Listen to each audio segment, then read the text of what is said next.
개최된 강원 도민체전이 오늘 폐막했습니다. 1부에선 춘천시가, 2부에선 고성군이 우승을 차지했습니다.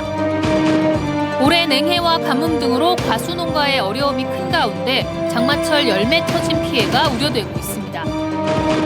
강릉 남대천 하구에 산란기를 맞은 황어 수천 마리가 죽은 채 발견돼 강릉시가 수거에 나섭니다.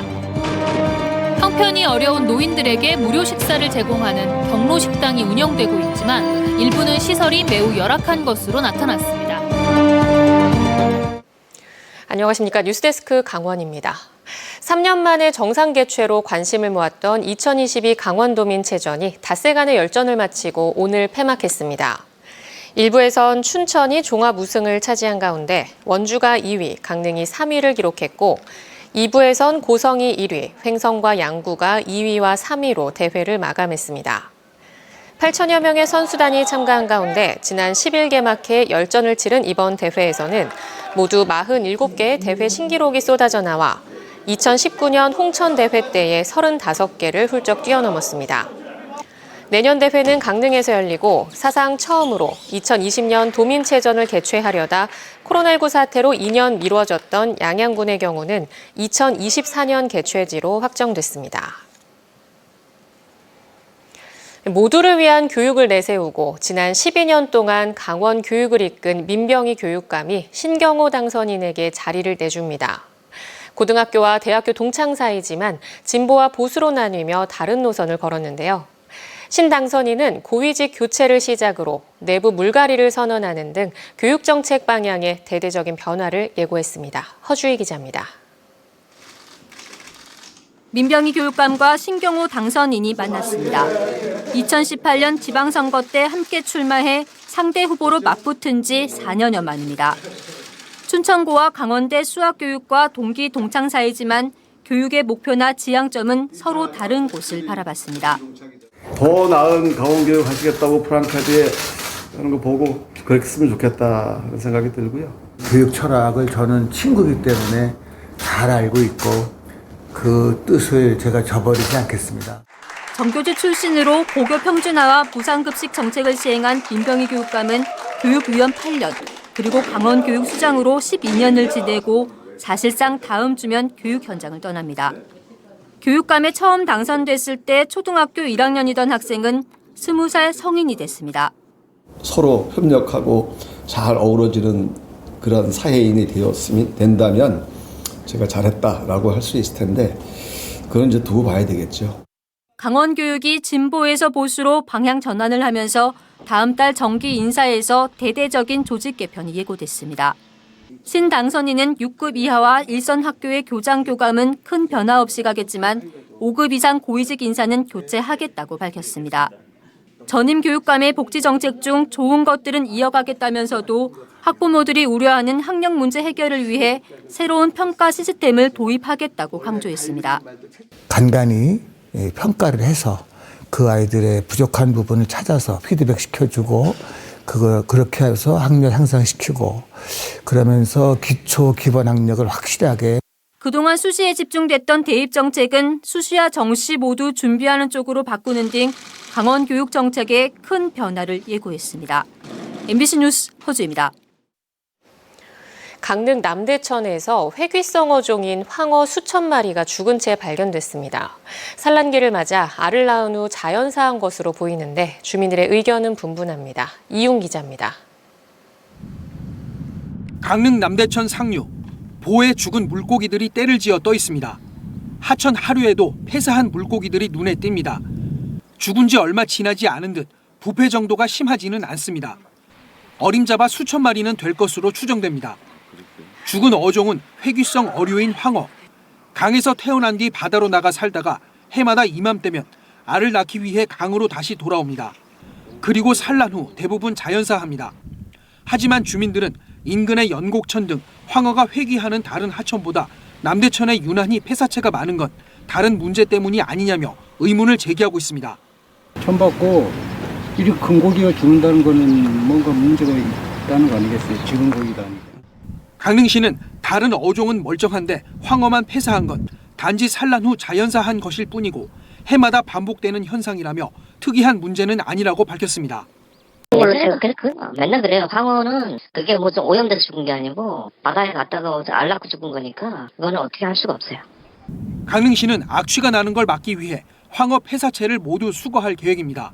MBC 뉴스 이웅입니다. 가물던 들녘에 오랜만에 단비가 내렸지만 과수농가들은 올여름 또 다른 걱정이 있습니다. 바로 열매 터짐 현상이 우려되기 때문인데요. 이준호 기자가 과수농가들을 취재했습니다. 정선군 임계면의 한 사과 농장. 방제차가 염화칼슘 섞인 물을 꼼꼼하게 뿌립니다. 장마철을 앞두고 열매가 터지는 현상을 막기 위해서입니다. 이곳 정선군 일대에서 재배되고 있는 사과는 지름이 4cm가량 자랐는데요. 성장 시기에 강수량이 많을수록 열매 터짐 현상이 더 발생합니다. 올 들어 냉해 발생과 가뭄 등 생육 환경이 좋지 않았는데 이제 장마철이 다가오고 있어 농민들의 걱정은 큽니다. 계속 이제 엄청 가물었잖아요. 그러면 이제 비 올 때 비가 많이 오고 이러면은 비가 왔다가 그다음에 해가 확 들었다 이러면은 그런 터짐 현상이 발생할 수 있는데 올여름 영동 지역엔 시기에 따라 평년보다 많은 비와 일부 고온 현상이 발생할 것으로 예상됩니다. 6월 강수량은 평년과 비슷하거나 많을 확률이 각각 40%, 7월 기온은 평년보다 낮을 확률이 20%, 평년과 비슷할 확률이 30%, 평년보다 높을 확률이 50%입니다. 전문가들은 매주 2, 3일씩 0.3% 농도의 염화칼슘 용액을 나무에 뿌리고 배수 관리를 철저히 하면 열매 터짐 현상을 최소화할 수 있다고 말합니다.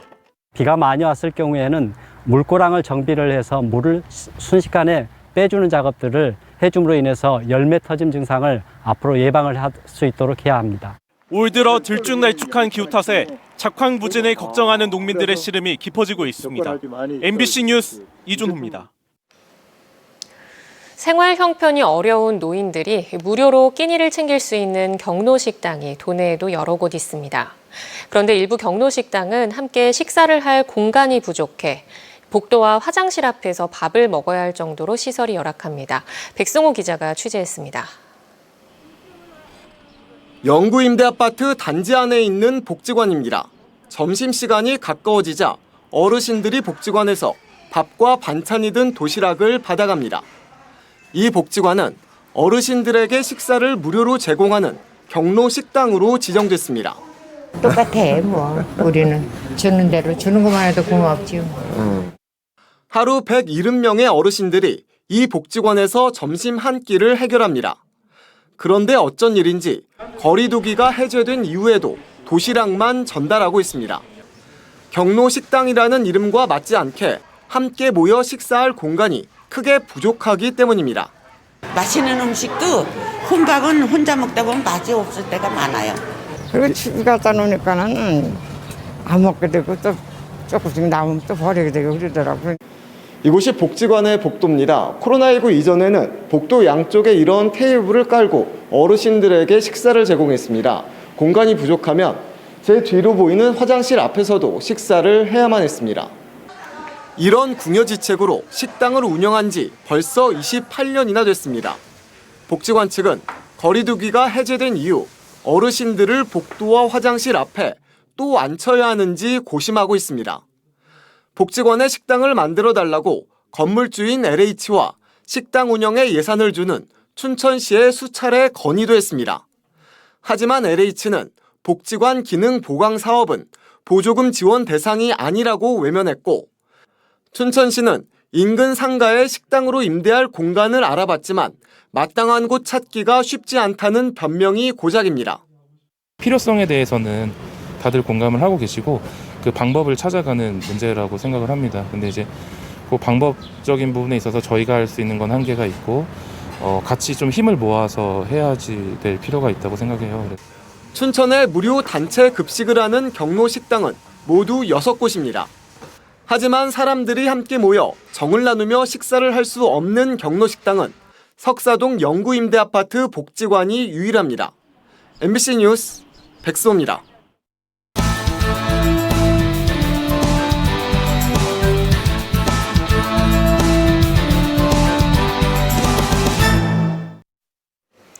코로나19 확진자 치료를 담당했던 강원도 5개 의료원이 코로나19 확산세가 완화됨에 따라 정상 운영에 들어갑니다. 5개 의료원은 기존 코로나19 전담 병상 일부를 일반 환자 병상으로 전환해 운영하고 외래 진료와 입원 치료, 응급실 운영, 중환자실, 호흡기 전담 클리닉, 호스피스형 병동 등을 코로나 이전 수준으로 회복하기 위해 준비하고 있습니다. 특히 그동안 코로나19로 더디게 진행됐던 병원 기능 보강 사업과 공공 임상 교수제 시행으로 시설 현대화와 우수 의료진 확보에 나설 방침입니다. 오늘도 도내에선 코로나19 신규 확진자 449명이 추가로 발생했습니다. 오늘 오후 6시를 기준으로 강릉에서 49명, 속초 29명, 고성 22명, 동해 14명 등이며 누적 확진자 수는 52만여 명입니다. 최근 일주일간 하루 평균 확진자 수는 418명이며 도내 병상 가동률은 18%입니다. 고성군이 최근 지속적인 유류비 인상과 코로나19로 인한 이용객 감소를 고려해 3년 만에 택시 운임과 요율을 인상합니다. 이에 따라 오는 27일부터 2km까지 적용되는 기본 운임이 기존 3,300원에서 3,800원으로 오르며 2km 이후에는 133m당 기존 160원에서 200원으로 25% 인상됩니다. 다만 0시부터 새벽 4시까지 적용되는 심야 할증과 시속 15km 이하 속도로 운행할 때 33초당 100원씩 오르는 시간 운임, 1회당 1,000원씩인 택시 호출료, 이른바 콜비는 기존과 동일하게 유지하기로 했습니다.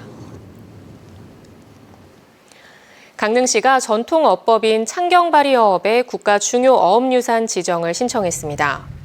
창경바리어업은 뗏목이나 작은 어선을 타고 창경이라는 어구로 물속을 들여다보며 수산물을 채취하는 전통어법으로 현재까지 정동 1, 2와 정동진, 심곡, 어촌계에 전승돼 조업이 이루어지고 있습니다. 강릉시와 강원도 환동해 본부는 창경바리어업의 국가 중요 어업유산 공모 신청서를 해양수산부에 제출했으며 지정되면 내년부터 3년간 보전 관리를 위한 10억 원의 예산을 지원받게 됩니다. 양양군이 한국관광공사와 업무 협약을 맺고 2022년 스마트 관광도시 조성 사업을 본격 추진합니다. 국내 서핑 관광을 선도하는 도시를 목표로 내년 3월까지 국도비와 군비 70억 원을 투입해 스마트 서핑 플랫폼 구축과 서핑 워케이션 센터를 조성합니다. 또 AR 게임과 AR 포토존, 실시간 파도 웹캠 서비스, 서핑 해변 조형물과 각종 관광 상품 예약 결제 등 다양한 사업을 추진하고 모바일 앱으로 제공할 방침입니다. 삼척시가 농어촌 보건의료시설 개선 사업을 활발히 추진하고 있습니다. 삼척시는 지난해 7억 4천여만 원을 들여 노곡면과 마읍, 상정 보건지소를 고친 데 이어 올해 4억 6천여만 원을 들여 미로면 보건지소를 새로 정비하고 있습니다. 또 내년도 정부 공모사업을 신청해 2억 원가량의 예산을 확보하면 농어촌 보건의료기관 6곳에 의료장비 등을 추가로 구축할 예정입니다. 횡단보도를 건너던 보행자를 치어 숨지게 한 50대 화물차 운전자가 실형을 선고받았습니다. 춘천지법 강릉지원은 지난해 8월 강릉의 한 횡단보도 근처에서 속도를 줄이지 않고 운전하다 70대 보행자를 치어 숨지게 한 58살 A씨에게 금고 8월을 선고했습니다. 재판부는 피해자가 사망하는 중한 결과가 발생했고 피고인이 피해자 유족과 합의하지 못했지만 잘못을 인정하고 반성하는 점 등을 고려했다며 양형 이유를 밝혔습니다. 강원도 교육청이 산업 현장과 학생, 학부모 수요에 맞춰 도내 특성화고 3개 학교, 5개 학과를 개편합니다.